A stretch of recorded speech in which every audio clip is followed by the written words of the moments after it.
Earthquake, the earth is shaking from.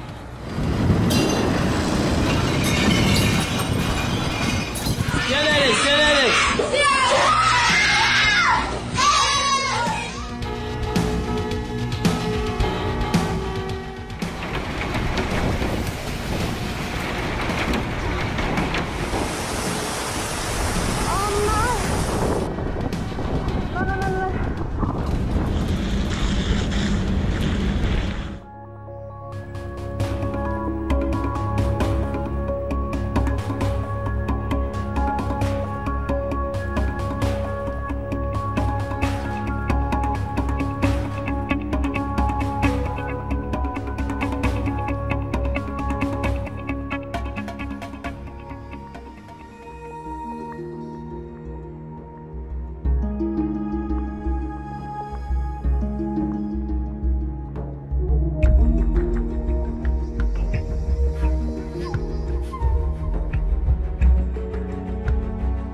The most oft-repeated defense of industrial agriculture is that it is needed to feed the world. This is wrong in so many ways. It is really important to know that industrial agriculture primarily sells commodity crops, not food crops. That's what makes its big money. But the other thing is that there have been peer-reviewed studies by the United Nations, by Michigan State, by other universities and entities around the world that have said, you know what, the only way we're going to feed the world is through medium and small-sized farms that use organic or other sustainable methods. Because that's the only way we're going to get the diversity of foods that we need to feed the world. You cannot feed the world based on those huge monocultures. We know through our loss of topsoil, through our loss of water supply, we know through the poisoning of our wildlife. I mean, 75% of all endangered species on our list are there because of farming and ranching.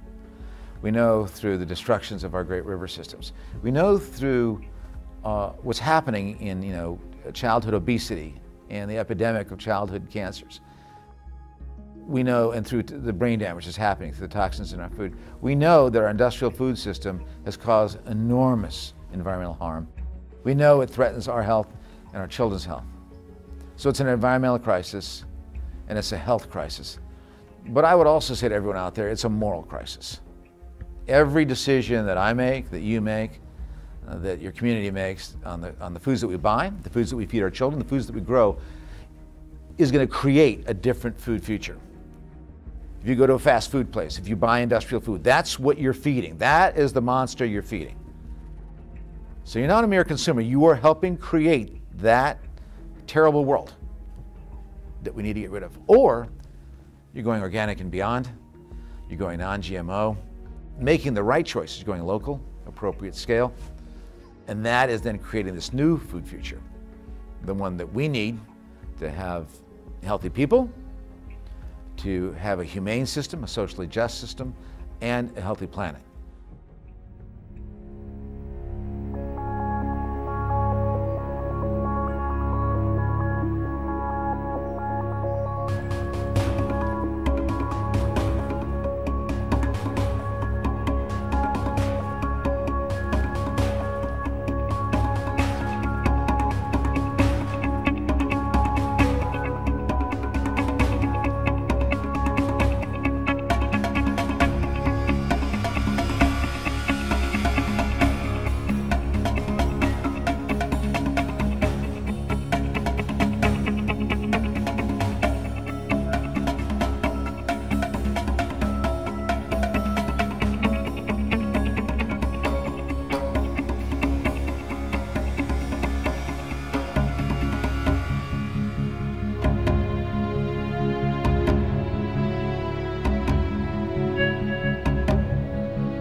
La agricultura en sí es una relación milenaria entre el hombre y la naturaleza. La agricultura no solamente es una actividad productiva, económica, es también una filosofía de vida. Pero ¿qué ha estado pasando actualmente? Vemos situaciones en las cuales cosechamos utilizando gran cantidad de agrotóxicos a través del uso de pesticidas de todo tipo, insecticidas, fungicidas, herbicidas, acaricidas. La agricultura se ha convertido como si fuera una actividad de guerra.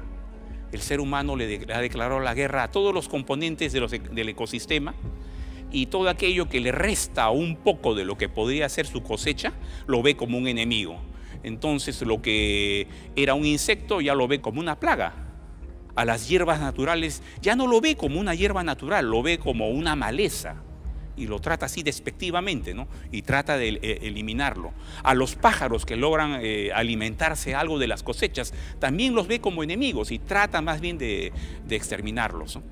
En la naturaleza, cuando no ha sido intervenida por el ser humano, nosotros encontramos una situación muy distinta. Todos los componentes se mantienen en equilibrio. Entonces lo normal, lo natural, siempre ha sido respetar las estaciones del año, consumir los productos de estación. Habían técnicas como para poder conservar y preservar los alimentos, ¿no? Entonces esas cosas también hay que rescatarlas. A veces solamente pensamos que sea orgánico, que no tenga pesticida, y eso está bien, pero también a eso hay que sumarle lo que les comenté, los otros costos. No solamente el costo ambiental, también el costo social que puede ir detrás de todo esto.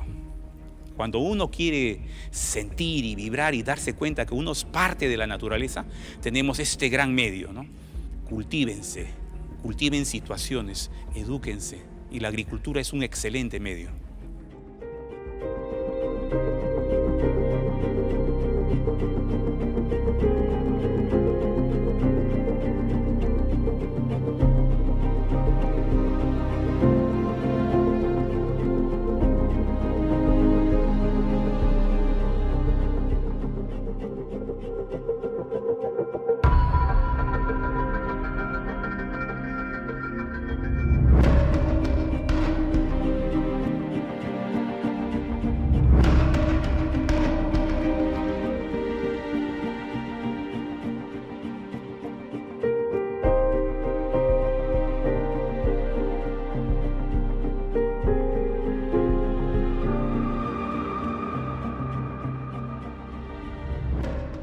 Our identity is so tangled up around this belief that we are the best food growers in the world. And so to dismantle that belief, that humility that it takes to say, we're growing the worst food on the planet, the least nutrient delivery of any food system in the world perhaps, but there's something more insidious at play that we didn't understand until we were on the ground with these farmers, is that in a culture and in a state where 85 to 90% of the ground is under chemical farming, there is a collective subconscious agreement or contract socially in that farm community that you don't talk about this.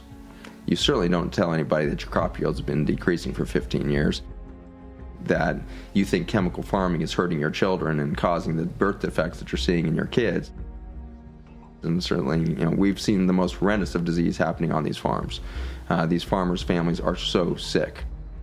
This is exactly what's happening to all of us under the pressure of the chemicals. Their children have attention deficit, allergies, asthma. So you've got this financial lock-in with banks, you've got health collapse happening in the family, you've got the emotional tension, and then on top of that, you have the community pressure, the peer pressure. And so if you decide to make the jump and stop chemical spraying and go to regenerative agriculture, you're immediately socially ostracized. And so we can't just be organic certified. That's not enough.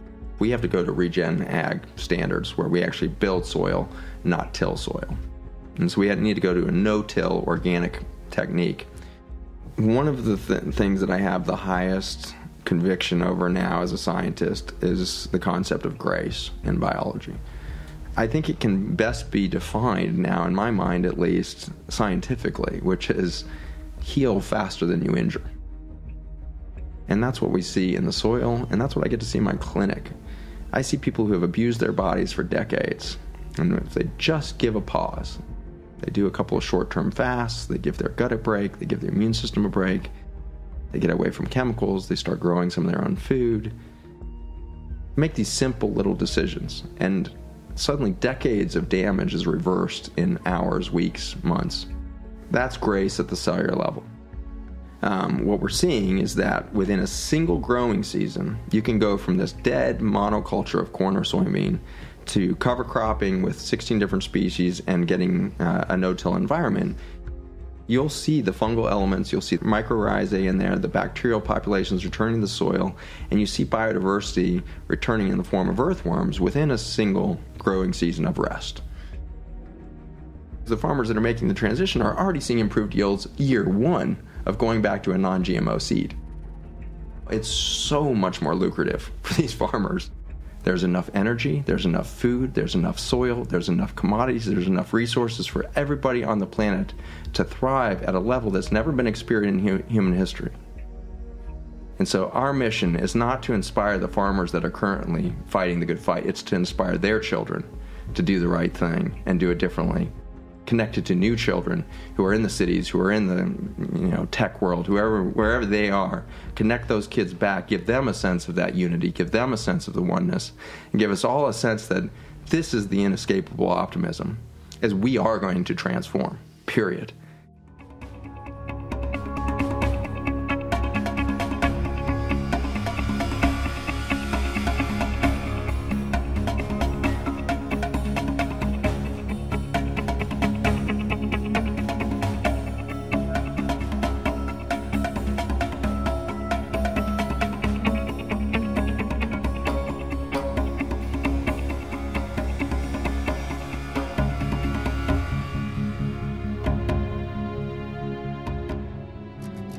In order for us to live sustainably, the structures that meet our basic needs must work towards regeneration rather than consumption and depletion.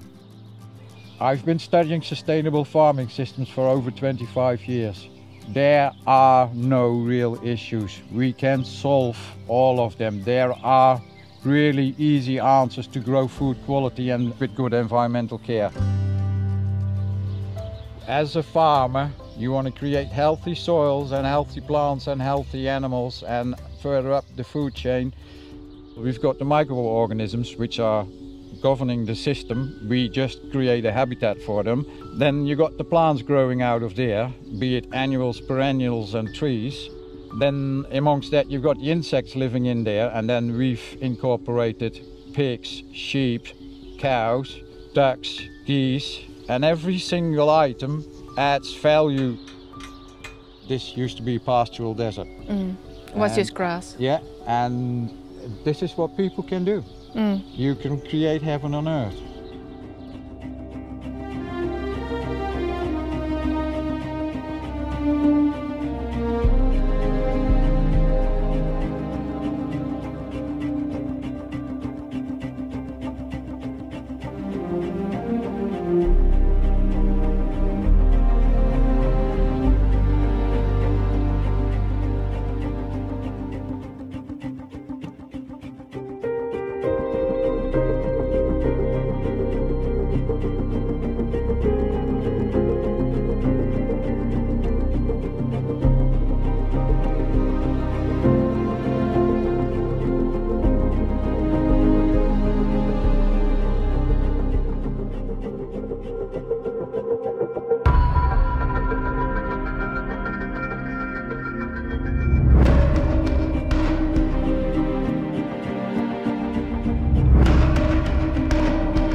This meeting was going to take place to de-escalate tensions between Saudi and Iran. This would have had implications, of course, internationally, but also regionally. I mean, this would have been great for the region. A de-escalation of tension between these two countries that's playing out in like a Cold War and in some places a hot war. And the U.S. completely obliterated that when they obliterated Soleimani. But don't you see why they may have needed to do that? I mean, the threat of Iran and Saudi Arabia coming together somehow, and it did seem, everything I'm reading says that back since September, they started making these overtures. Are you surprised by those overtures?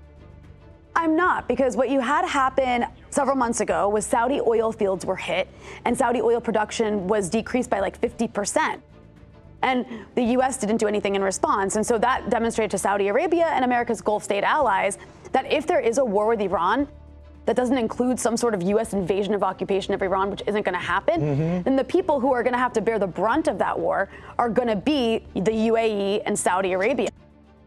Do you foresee a world where Iran and Saudi Arabia could actually live in harmony?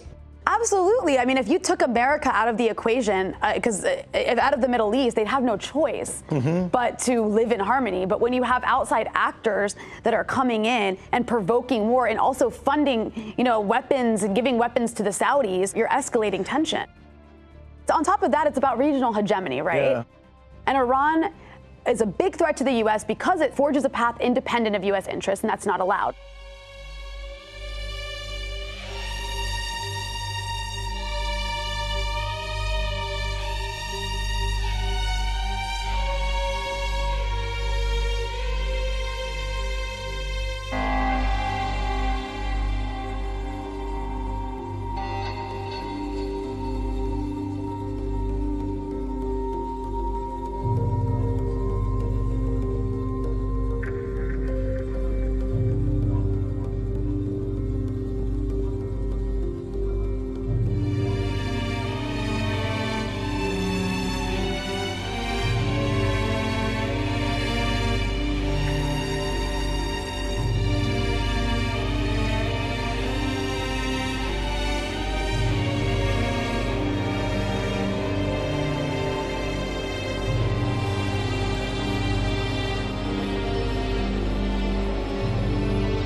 The United States never forgave Iran for overthrowing the Shah.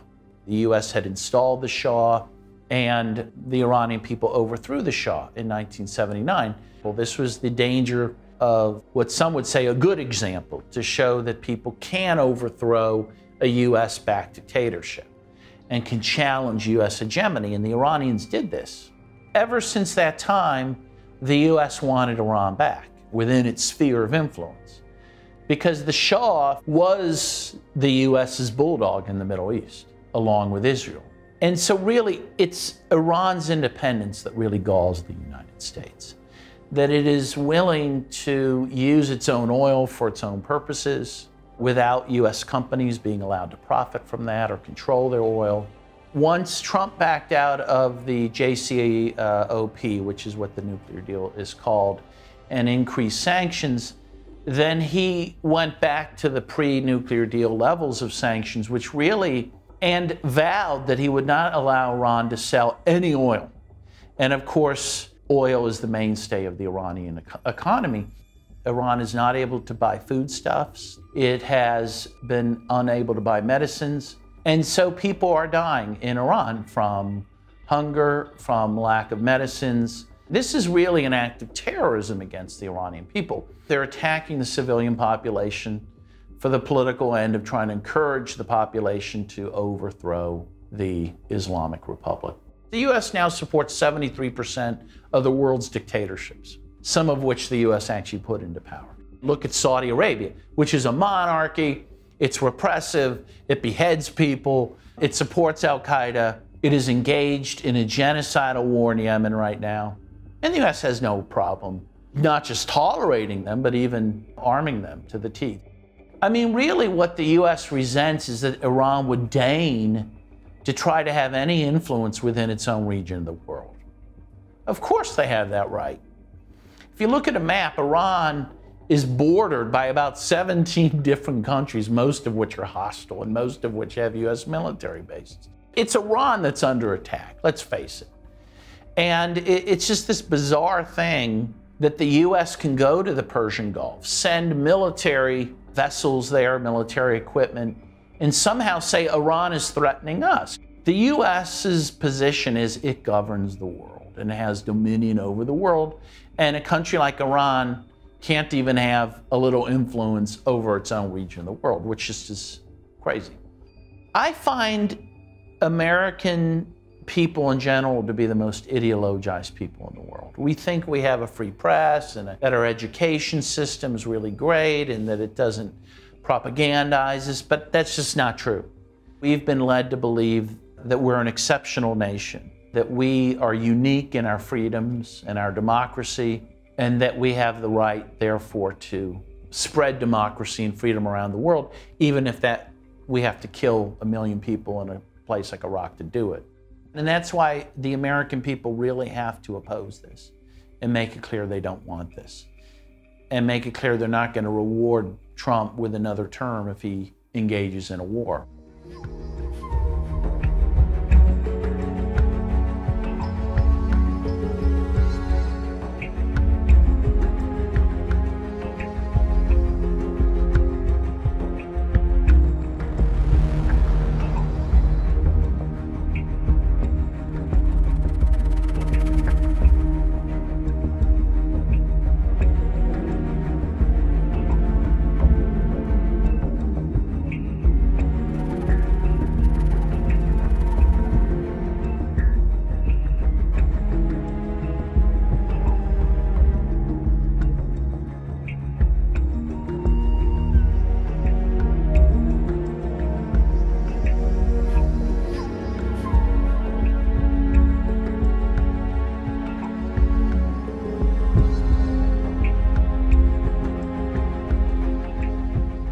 Diese neue Seidenstraße soll Asien über den Nahen Osten mit Europa verbinden. Das ist wirklich das wichtigste Projekt dieses Jahrhunderts und auch das gefährlichste Projekt dieses Jahrhunderts. Wenn das tatsächlich fertiggestellt wird, dieses Projekt, dann ist es mit der Vorherrschaft der Amerikaner vorbei.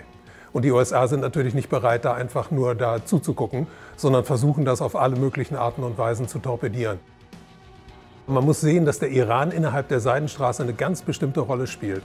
Der soll der Energielieferant für dieses europäische, asiatische Projekt werden, weil die eben diese riesigen Vorräte an Öl haben und vor allem haben die größten Erdgasvorräte der Erde. Und das Zweite ist die strategische Rolle des Iran. Der Iran liegt genau zwischen dem Kaspischen Meer im Norden und dem Persischen Golf im Süden. Das ist also praktisch das Nadelöhr der Seidenstraße. Wenn es dort zu einem größeren Krieg kommen würde, würde diese Seidenstraße da genau in der Mitte unterbrochen werden. Und das wäre natürlich geostrategisch für die USA ein Riesenvorteil gegenüber China. Der Konflikt mit dem Iran ist ja systematisch verschärft worden von den Amerikanern. Also die haben das Atomabkommen gekündigt, die haben die Botschaft in Israel von Tel Aviv nach Jerusalem verlegt. Also die haben alles getan, um diesen Konflikt weiter anzuheizen. Und das ist jetzt nur die nächste Eskalationsstufe darin. Der Iran selber ist für die USA als Energielieferant völlig uninteressant. Weil die USA haben ja eine ganz wichtige Entwicklung hinter sich über diese Fracking-Industrie. Also die USA waren bis vor einiger Zeit ein großer Importeur von Erdöl und Erdgas.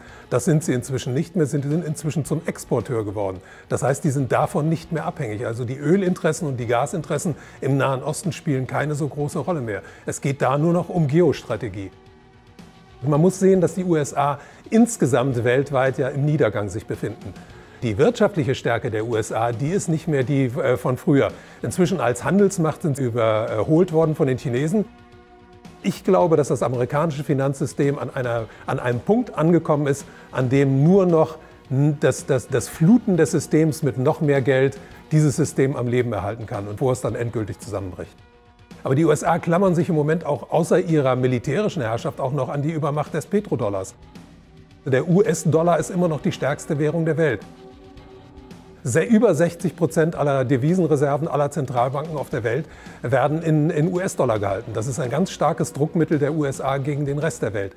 Aber dieses Druckmittel wird mit der Zeit immer geringer. Und es gibt ja auch inzwischen die Versuche der Chinesen, den Petrodollar zu unterlaufen. Es gibt zum Beispiel im letzten Jahr wurde ein Vertrag abgeschlossen zwischen den Saudis und den Chinesen über Öllieferungen in Yuan. Übrigens glaube ich auch, dass Saudi-Arabien eine ganz wichtige Rolle für die gesamte Zukunft der Welt spielen wird. Die Saudis sind ja die letzten Jahrzehnte immer der wichtigste Verbündete nach Israel im Nahen Osten für die USA gewesen. Aber die Saudis könnten sich ja auch umorientieren. Und wenn die Saudis sich jetzt zum Beispiel den Chinesen zuwenden würden, dann würden die Karten ganz neu gemischt im Nahen Osten. Also ich vermute, dass es noch eine Zeit lang weitergehen wird, dass sich die Länder da gegenseitig reizen. Aber langfristig sehe ich einfach keine andere Lösung, als dass es tatsächlich da zum Krieg kommt. Weil auf diese Art und Weise würde die Rüstungsindustrie ganz stark angetrieben. Es würde bedeuten, dass sehr viele Waffen vernichtet würden, dass neue Waffen wieder gebaut werden müssen. Und das würde die Finanzindustrie natürlich sehr interessieren, weil die ja hinter der Rüstungsindustrie steht. Und das könnte die Aktienmärkte in der Welt noch mal wieder um mehrere Monate, vielleicht sogar um Jahre dann antreiben.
Well, I met him and he told me that I'm #1 in the world in Facebook. He sat down, he said, "Congratulations, you're #1." And I said, "That's very nice. It's always nice to be #1.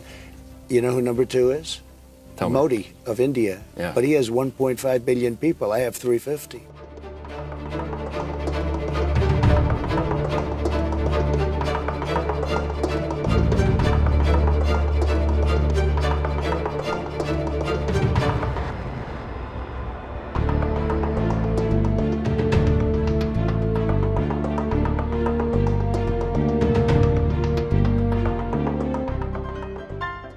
Let me explain how the world works, okay?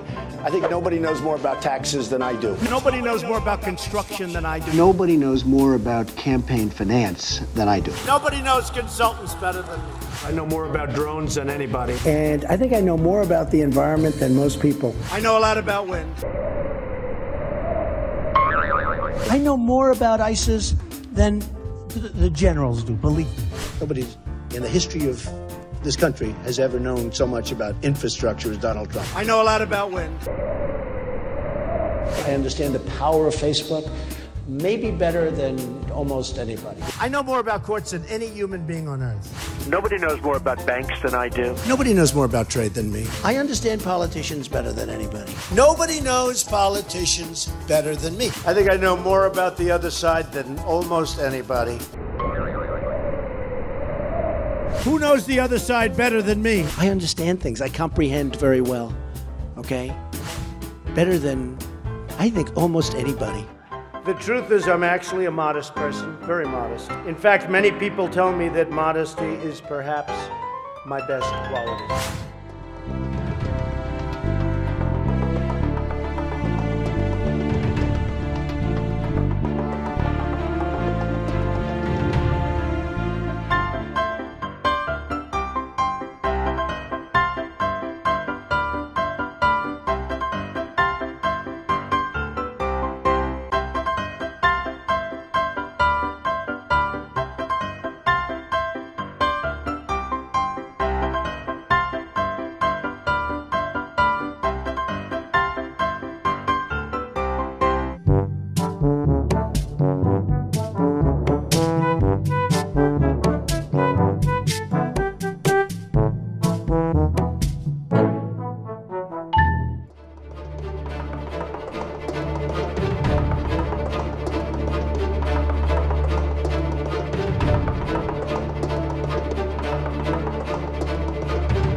Family has had plenty scandals in their time, but right now they're going through an unprecedented crisis. The Queen summoned everyone to a private meeting for an emergency royal summit. This was a crisis summit. At the end of that, they released that statement where she says the royal family is extremely supportive of Harry and Meghan's desire to create a new life. First of all, statements that come out of not the palace, but the Queen herself are rare. Something that actually suggests feeling is even more rare. But that's where we are right now. Why would Harry and Meghan want out of a life that so many people dream of having? For me, and for my wife, you know, of course there's a lot of stuff that hurts, especially when the majority of it is untrue. I will not be bullied into playing a game that killed my mum. It's hard. It's not enough to just survive something, right? Like, that's not the point of life. You've got to thrive, you've got to feel happy, and I think I really tried to adopt this British sensibility of a stiff upper lip. But I think that what that does internally is probably really damaging. The reality of being a royal couple has been far from a fairy tale. Meghan and Harry are on their way to a new life, but now everyone is wondering what they'll do to support themselves without any of that royal cash. Prince Harry caught on camera touting his wife's voice acting skills to Disney CEO Bob Iger. It happened last summer in London. Meghan was just steps away while the prince made his pitch.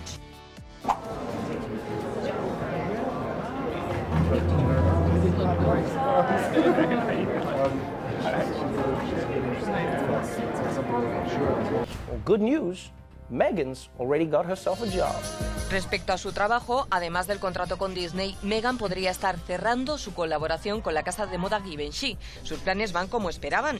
En esta jugada de ajedrez, los duques han avanzado varias casillas, pero es importante recordar que la reina se puede mover libremente por todo el tablero.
Willkommen in Livermore, Kalifornien, der Heimat der ältesten Glühbirne der Welt. 109 Jahre alt und sie brennt noch immer. Eine Webcam schickt rund um die Uhr Bilder von der Livermore-Glühbirne ins Internet. Ironischerweise hat sie bereits 2 Webcams überlebt. Den Glühfaden hat Adolphe Chaillet erfunden. Er war langlebig. Chaillets Formel für den langlebigen Glühfaden ist nicht das einzige Mysterium in der Geschichte der Glühbirne. Noch geheimnisumwobener ist, wie sie zum ersten Opfer der geplanten Obsoleszenz wurde. Weihnachten 1924 war ein ganz besonderer Tag. In einem Hinterzimmer in Genf trafen sich einige Herren in Nadelstreifenanzügen, um einem geheimen Plan nachzugehen. Sie gründeten das erste weltweite Kartell, das sich zum Ziel setzte, die Glühbirnenproduktion der gesamten Länder zu kontrollieren und den Kuchen namens Weltmarkt unter sich aufzuteilen. Dieses Kartell hat den Namen Phöbus. Das Ziel ist gewesen, Patente auszutauschen, die Produktion zu kontrollieren und vor allem aber den Verbraucher zu kontrollieren. Es ist umso besser für diese Firmen, wenn der Verbraucher regelmäßig Glühlampen kauft, und wenn die Glühlampen lange brennen, ist das ein ökonomischer Nachteil. Also hat man sich bei Phöbus gedacht, beschränken wir einfach die Lebensdauer dieser einzelnen Glühbirnen auf 1000 Stunden. Mit der geplanten Obsoleszenz sank die Lebensdauer der Glühbirnen. In nur 2 Jahren von 2500 auf weniger als 1500 Stunden. In den 1940ern hatte das Kartell sein Ziel erreicht. Die Standardlebensdauer einer Glühbirne betrug nun 1000 Stunden. In den folgenden Jahrzehnten meldeten Dutzende von Erfindern Patente für neue Glühbirnen an, darunter eine, die 100.000 Stunden brannte. Keine davon kam je auf den Markt. Dank der Massenproduktion fielen die Preise und viele Waren wurden für jedermann erschwinglich. Doch die Hersteller fragten sich, ob der Kaufrausch anhalten würde. Was wäre, wenn der Verbraucher seine Bedürfnisse befriedigt sähe? Schon 1928 warnte ein einflussreiches Werbemagazin: Ein Artikel, der nicht verschleißt, ist eine Tragödie fürs Geschäft. 1929, nach dem Börsenkrach an der Wall Street, war es mit der Konsumgesellschaft dann erst einmal vorbei. Die USA stürzten in eine tiefe Rezession. Bernard London, ein bekannter Immobilienmakler, wollte, um die Depression zu beenden, die geplante Obsoleszenz zur Pflicht machen. Londons Vorschlag sah vor, alle Produkte mit einem Verfallsdatum zu versehen, nach dessen Ablauf sie amtlich als tot galten. Verbraucher sollten sie dann bei einer Behörde abliefern, wo sie zerstört würden. Einen Artikel über das Verfallsdatum hinaus zu behalten, sollte strafbar sein. Bernard London glaubte, dass durch geplante Obsoleszenz die Industrie wieder in Schwung kommen würde. Die Menschen würden wieder konsumieren und bald jeder eine Arbeit haben. Bei den Ingenieuren gab es einen Paradigmenwechsel. Die alte Schule sah es noch als ihre Aufgabe an, ein Produkt herzustellen, das nie kaputt ging. Die neue Schule war vom Markt gesteuert und an möglichst vergänglichen Produkten interessiert. Die Debatte war vorbei, als das neue Ingenieursdenken die Oberhand gewann. Unsere Wachstumsgesellschaft ist wie ein Rennwagen, der mit voller Geschwindigkeit dahin rast, aber keinen Fahrer mehr hat. Das Ende ist vorhersehbar. Entweder fährt sie gegen eine Wand oder stürzt in einen Abgrund.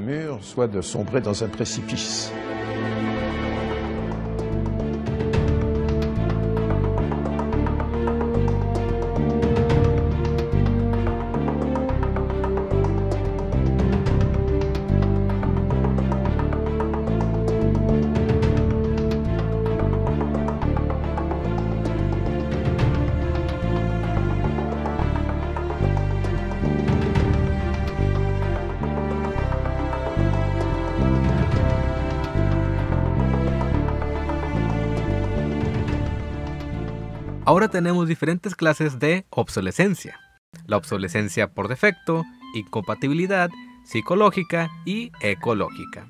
Por defecto se refiere cuando un componente electrónico del dispositivo deja de funcionar. En estos casos, repararlo sale más caro que comprarse uno nuevo. La incompatibilidad se puede dar a nivel software o hardware. Cuando se trata de software es porque cada actualización empeora el rendimiento del dispositivo. Mientras tanto, la incompatibilidad a nivel de hardware se da cuando cambias un componente dañado por otro que es idéntico. Pero, por ser de diferente serie, tu dispositivo ya no quiere prender o sale un error que no te permite utilizarlo. Por otra parte, tenemos la obsolescencia psicológica. Este es el método que utilizan las empresas en sus campañas de publicidad, donde hacen todo lo posible para que tú percibas un producto como viejo o pasado de moda. Apple y Samsung abusan de esto, donde cada año presentan los mismos celulares, pero con mejoras muy leves. Por último les presento la obsolescencia ecológica, la cual promueve que utilices dispositivos con componentes menos agresivos al ambiente. Sin embargo, estos dispositivos ecológicos tienen menos vida y a la larga dañan más el ambiente porque no se pueden reciclar de forma sencilla. No les pido que dejen de consumir, pero sí traten de regular y exigir un mejor producto.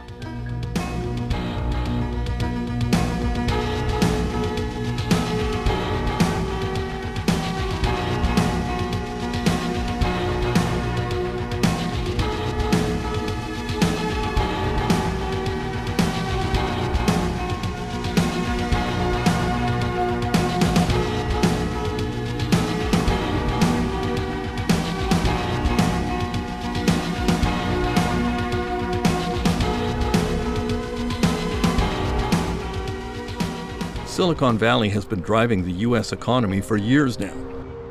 But there is growing scrutiny on the questionable business practices of Apple and other star companies here, and a growing movement to make them more accountable to consumers.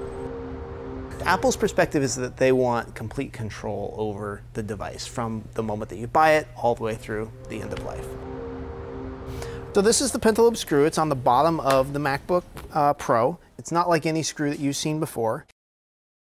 And it turns out that Apple invented their own screw. It's purely they want to make the devices harder for normal people to open with the tools that they already have laying around. Overall, Apple tries to get you to purchase a new device instead of repair your old one. So this is a MacBook Pro that the Apple Store said would cost $1,200 to fix and wasn't worth doing. All right, let's take a look and see if that's true. See the pin that's sticking out? Okay. I got my set of tweezers over here, and I'm just going to try to push that back into the slot. As you can see, we've got an Apple, and we have a light. How often do people show up here with the Apple Store telling them it can't be fixed or it's too expensive to fix? Somewhere between 10 and 30 times a day. Many Apple customers are starting to wonder whether the company really has their best interest at heart.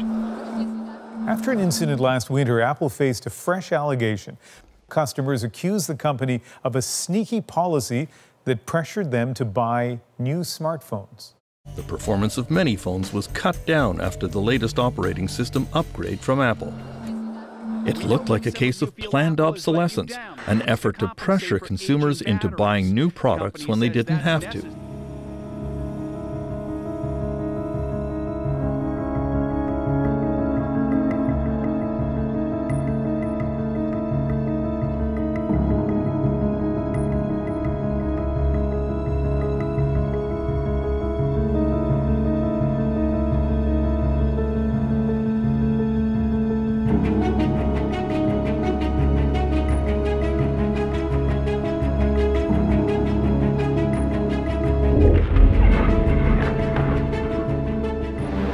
Thick, toxic, unbreathable.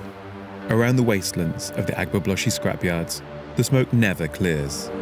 Copper, aluminium, it's all there for the taking. Yeah, it's burning place. We are burning waste and aluminium. Awal's been stripping waste for 6 years, selling by weight the metal he recovers. He makes 15 cedis a day, less than €3, while facing constant hazard. It's difficult to put a figure on how many work here, but several thousand at least. According to a US study, Agbogbloshie is among the top 10 most polluted sites on the planet. Cadmium, lead, mercury and arsenic are permanently present in the soil, sometimes at levels 100 times greater than international safety standards. Cars, computers, mobile phones, televisions. All manner of electronic devices that end up here are painstakingly sorted, stripped, and dismantled. You can find anything in the rubbish here, but it's the electronic waste that's the most sought after for the metals it contains. Most of it comes from outside Ghana. The European Union has strictly prohibited the export of e-waste. Yet around 350,000 tons, the equivalent of 2.5 billion smartphones, leave Europe illegally every year. In the meantime, the waste burners will go on burning, despite the risks to their health, despite the risks for the environment. It's their livelihood.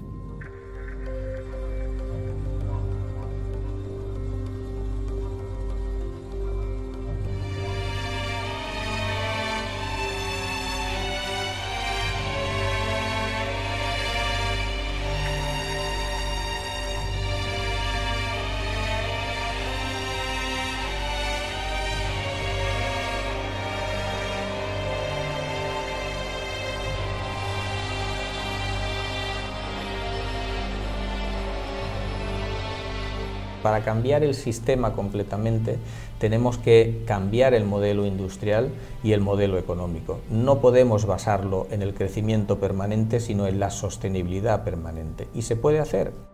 Si se crearan esos productos con durabilidad y que fuesen reparables, que fuese más rentable repararlos que comprar uno nuevo, se crearía más trabajo.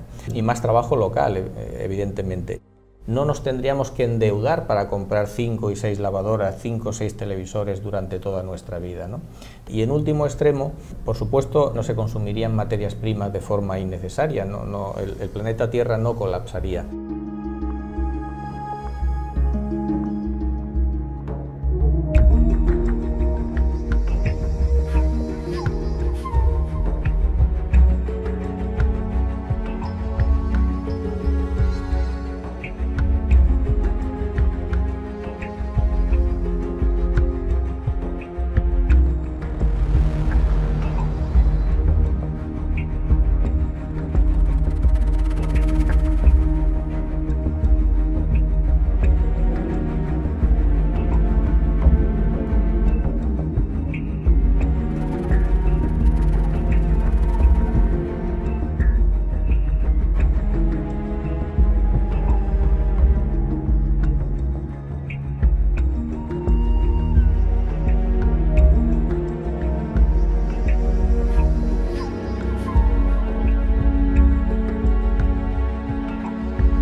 Por medio de 3 diferentes cámaras de monitoreo volcánico, se registró cómo un objeto cruza sobre el coloso de fuego y se aleja rápidamente.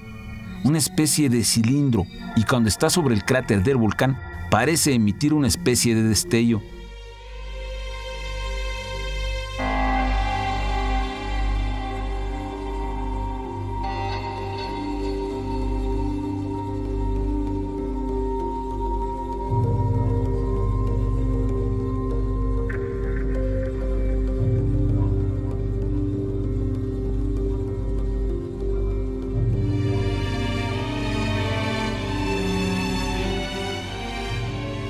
we were seeded here from various star nations. In this premise, genetic and ethnic diversity is explained. It also covers the differences in our blood types. Perhaps some star nations have people with predominantly red hair and freckles, while others have dark-skinned inhabitants. Maybe some, such as the Pleiadians, have blonde hair and blue eyes. Perhaps we would look at ourselves differently if we saw a planet inhabited by various star nations, versus segregating ourselves from one another through patriotism, nationality, and prejudice.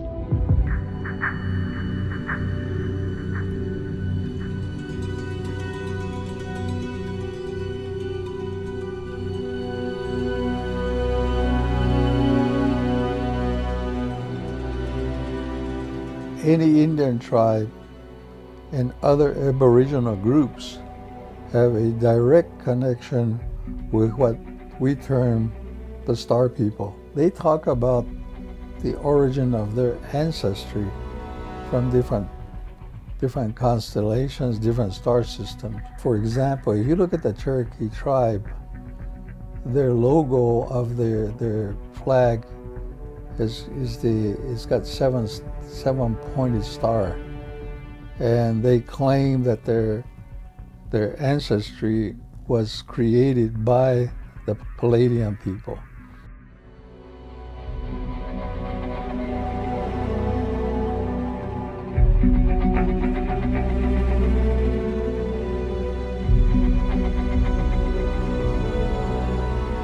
It's really our minds that are locked into the 3D and into like a materialistic view of reality. We are 3D going into 4D. We're a soul having a material experience in essence. And so we are able to go interdimensional. That's part of this package that we call humanity, the human vehicle that we operate and we exist within. Humans always tend to think that we're the only game out there. There is no alone in this universe or multiverse, actually. You'll see a true history of humanity in the visitation and the engineering, re-engineering, and bringing in different types of beings' DNA into our genome.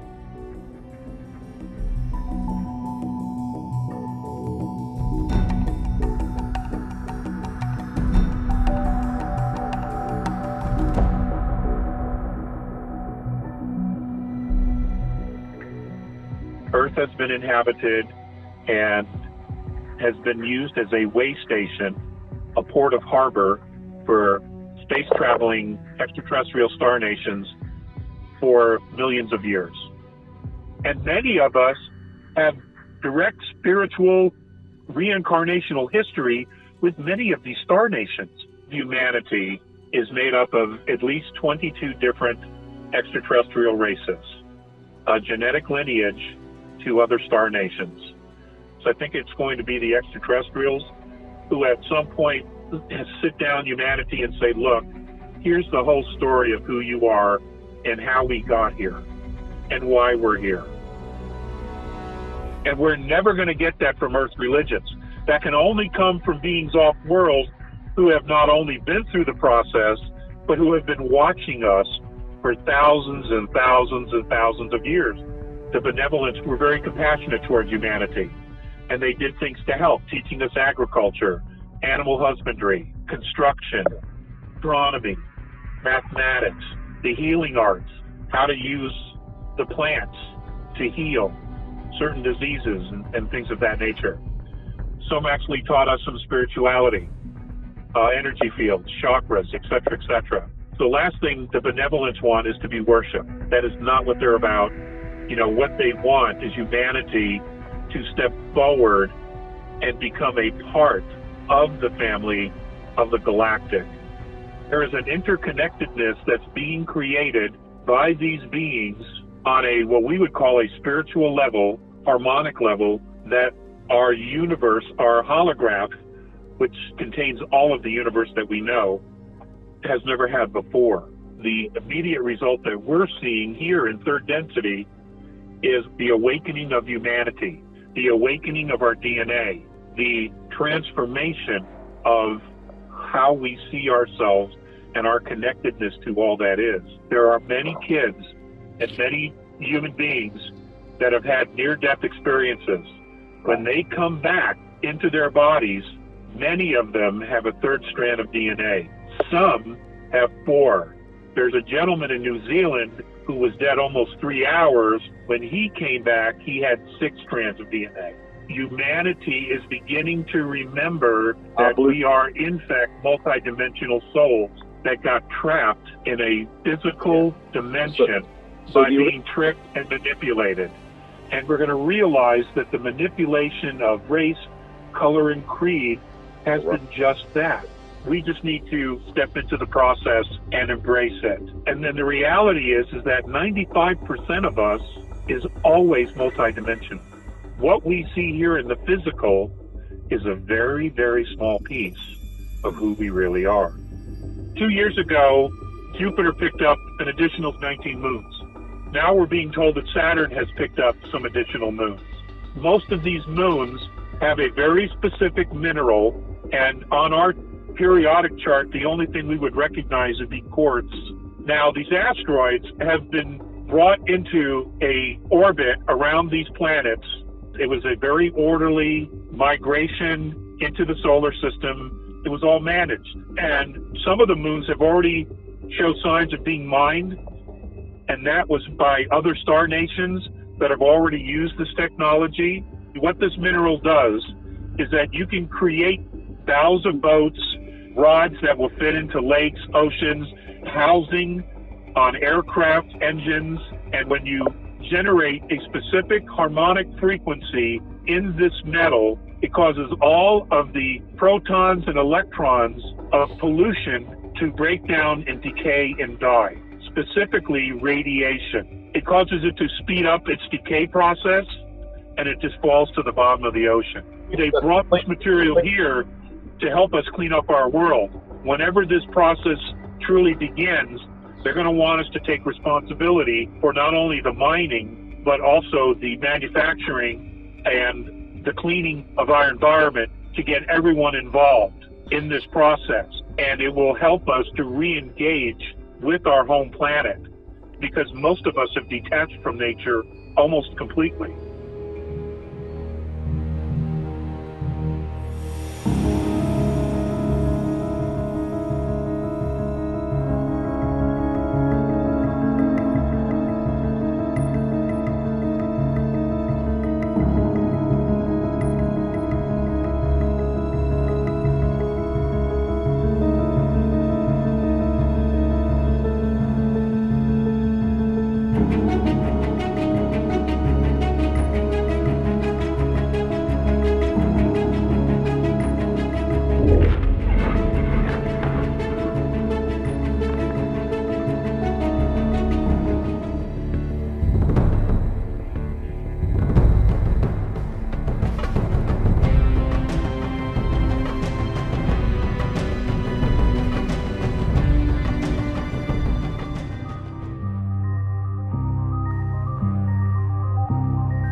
Life can be very complicated and difficult when people are grasping all the time. And I think when we're constantly achieving something new instead of celebrating what is, we become less and less satisfied.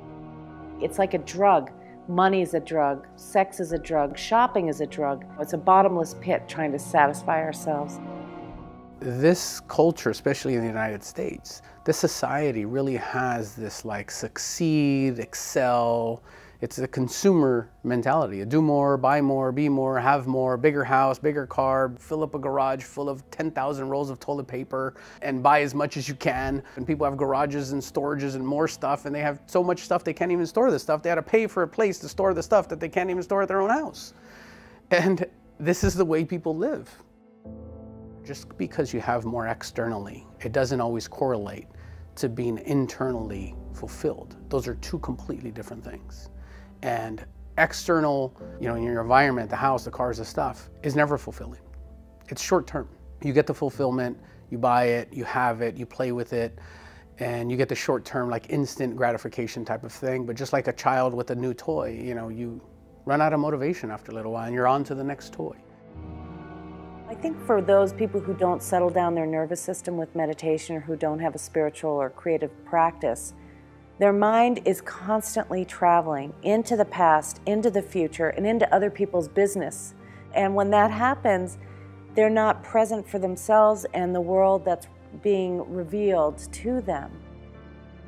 And a Zen master might say, show me the future, show me your past, and there's no way to do it. Those questions, they stop the mind. Your mind will gyrate a little bit and then eventually it settles down. We dive into the source of everything. We started naming some of the qualities of it. It's eternal, it's ever-present, it's intelligent. That's the transcendence, is when we lose track of time and space and we transcend the element of materialism. When we recognize that every single material thing at its core is energy and everything is vibrating, then you can get a feeling for this nature of existence that is not as materially real as we tend to think.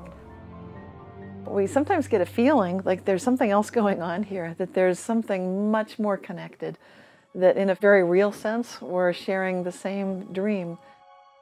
And so I recognize that I'm in some ways playing a role, but who I really am is so much bigger, so much more mysterious.